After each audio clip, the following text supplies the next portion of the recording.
दोस्तों पहले ये वीडियो देखिए। दिक्कत क्या है, पुलिस वाला ना देखता भी नहीं है। हाँ। आ रहा है और सीधा उठा के ले जा रहे, किसी को मार रहा है। हाँ। ये दिक्कत से खौफ से लोग जा रहे हैं, ज्यादातर लोग। क्या करते हो आप यहाँ? ऑफिस में काम करता हूँ, एक सीए फॉर्म में। अच्छा, क्या काम करते हो? मैं सीए का काम थोड़ा बहुत सीख रहा हूँ। अच्छा, सीख रहे हो, तो आप भी जा रहे हो? हाँ, मैं जा रहा हूँ आज ही। तो जब आपके पास पासपोर्ट है तो पासपोर्ट अपने आप में पुलिस वेरिफिकेशन का सबूत है। बंगाल से वेरीफाई करके आया है। हाँ। दिक्कत है, देखता भी नहीं है। मैं डॉक्यूमेंट्स लेके पिछले 8 दिन से घूम रहा हूँ, हाँ। लेकिन किसी को देखना नहीं है। आना है और उठा के ले जाना है। हाँ। बस कोई देखता नहीं है, इसलिए सब लोग जा रहे हैं। इनके पास डॉक्यूमेंट्स है, बांग्लादेशी कोई भी नहीं है। सब कुछ है, Aadhaar card, PAN card, voter card, basic ID सबके पास है। कोई देखता भी नहीं है। दिक्कत ये है, अगर देखे तो सही, हमारे पास सारे प्रूफ है। आधार कार्ड है, पैन कार्ड है, वोटर कार्ड है, पासपोर्ट बनाना सबसे था इंडियन पासपोर्ट का। है, चूंकि पासपोर्ट हाँ, पासपोर्ट ऐसे नहीं बनता है, वेरीफाई पासपोर्ट करके एक बनता तरह है। से देखिए तो भारतीय नागरिक होने का, रिपब्लिक ऑफ इंडिया का एक सबसे बड़ा अगर सबूत है तो पासपोर्ट है, क्योंकि पुलिस वेरिफिकेशन के बाद पासपोर्ट बनता है। और उसके बाद इन्हें भी डर से जाना पड़ता है। डर से जाना पड़ा। कौन सी बस्ती में भारत सरकार ने साइलेंट पर एक बड़ा ऑपरेशन लॉन्च किया हुआ है।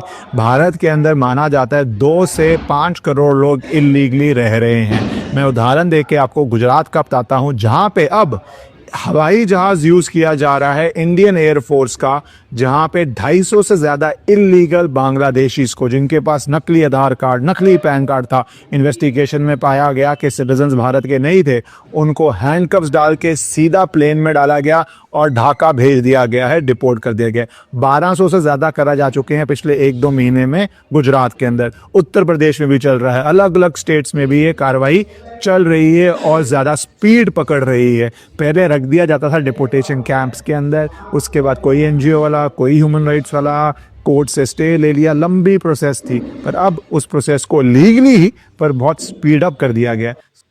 दोस्तों कैसे हैं आप सब? दोस्तों इमेजिन करिए कि आप अपने घर में खुशी से रह रहे हैं और किसी दिन आपके पास एक नोटिस आता है कि आप बाहर के हैं, मतलब आप इंडिया के नहीं हो, आपको यहाँ से भेजना है या आपको यहाँ पे हम नहीं रख सकते। तो आपको कैसा लगेगा? आप सोच के देखिए एक बार। जी हाँ दोस्तों, यही कुछ चल रहा है हमारे देश में। दोस्तों सरकार और पुलिस के द्वारा एक अभियान चलाया जा रहा है, सीक्रेट अभियान, जिसमें ऐसे लोगों को पकड़ा जा रहा है जिनके पास यहाँ की नागरिकता नहीं है। उसमें ऐसे भी लोग हैं जो वाक़ई में यहाँ के भारत के नहीं हैं, जो यहाँ से आए थे बांग्लादेश से या कहीं से भी आए हों, यहाँ रह रहे हों, अपने डॉक्यूमेंट उन्होंने बना लिए। और दोस्तों उसमें ऐसे भी लोग पकड़े जा रहे हैं जो वाक़ई में भारत के रहने वाले हैं, उनके पूर्वज भी यहाँ के रहने वाले हैं, मगर वो अपने नागरिकता को प्रूफ़ नहीं कर पा रहे हैं दोस्तों। तो दोस्तों कागज़ उनके, वो अपने कागज़ नहीं दिखा पा रहे हैं, तो जब प्रूफ़ ही नहीं है तो उनको यही समझा जाएगा कि ये बाहर के हैं, उनको यही समझा जा रहा है। अगर आप एसआईआर फॉर्म अपना सही से भरते हैं, आपके 2003 के जो आपके फैमिली में जो माता-पिता हैं उनके, अगर उनका 2003 में दर्ज है, दादा-दादी का या किसी का दादा या दादी का 2003 में नाम दर्ज है, तो आपको कोई दिक्कत नहीं है। लेकिन अगर आपका उनका उनका मतलब आपका माता-पिता या दादा-दादी का 2003 की वोटर लिस्ट में नाम नहीं है दोस्तों, तो आपको जितने भी आपके घर के कागज़ हैं, आपके प्रॉपर्टी के कागज़, बैंक पासबुक, आधार, वोटर आईडी या जन्म प्रमाण पत्र, हाई स्कूल, इंटर स्कूल के सभी कागज़ात, और जितने भी सरकारी, गैर सरकारी, बिजली का बिल हो गया, टैक्स, हाउस टैक्स हो गया, वाटर टैक्स हो गया, जितने भी दुनिया भर के कागज़ आपके पास हैं, आप उनको इकट्ठा करके एक उसकी फ़ाइल बना के उसको बहुत ही सही से तरीके से, बहुत ही ध्यान से अपने पास रखिए, क्योंकि यह कभी भी आपसे मांगा जा सकता है दोस्तों। और इसको जो है किसी को आपको सेफ़ रखना है। और अपने जो भी आप पैन कार्ड अपना बनवाते हैं, कुछ भी बनवाते हैं, अगर आपके पास नहीं है दोस्तों कुछ भी, या पासपोर्ट नहीं है, कुछ भी नहीं है, आप उसको तुरंत से तुरंत बनवाने की कोशिश करें, उस काम में लगें। और आप अपने सभी काम, जैसे दुकान है या कमाना है, तो आप कमाते तो आगे भी रहेंगे देखिए।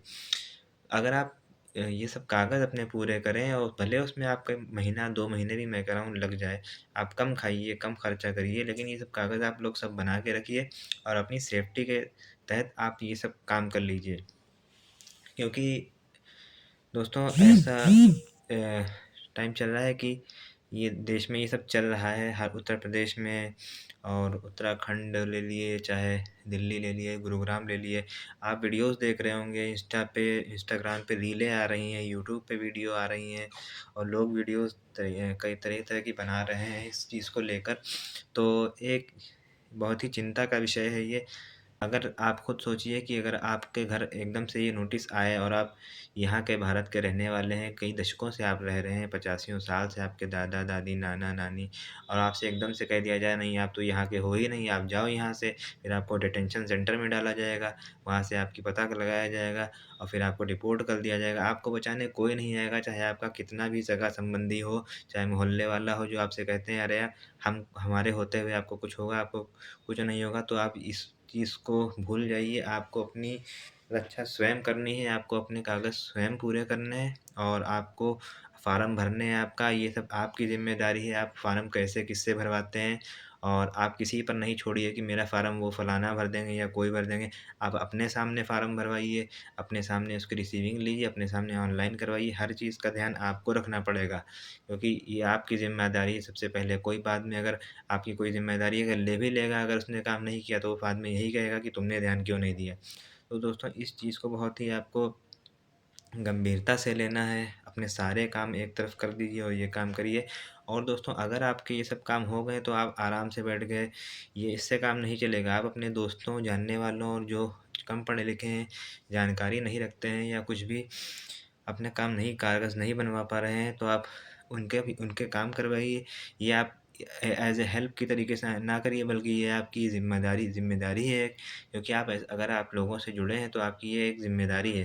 क्योंकि अगर आप सोचिए कि अगर आप इस काबिल नहीं होते, पढ़े-लिखे जानकार नहीं होते या ऐसा आपको नॉलेज नहीं होती तो आपकी मदद कौन करने आता? आप इस तरीके से सोचिए और दिन भर में अगर आप कोई भी काम कर रहे हैं तो इस काम को आप ज़रूर करिए और दूसरों का भी ये काम करवाइए और दोस्तों इलेक्शन कमीशन में एक फ़ॉर्म 7 है, फ़ॉर्म 7 में ये है कि अपना नाम वोटर लिस्ट से हटाने का ये फ़ॉर्म है। वोटर लिस्ट से अगर आपका कोई नाम हटाता है, अपना लिस्ट से कोई नाम हटाना चाहता है तो उसको फ़ॉर्म 7 मतलब फ़ॉर्म 7 भरता है वो।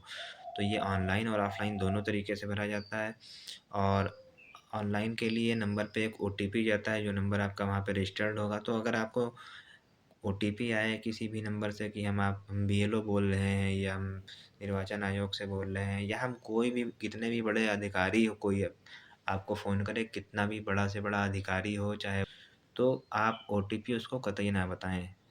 आप उससे मिलें कि कहाँ मुझे आना है, बताइए आप क्या दिक्कत है। अगर आपको कुछ भी उसमें फ्रॉड लगता है तो आप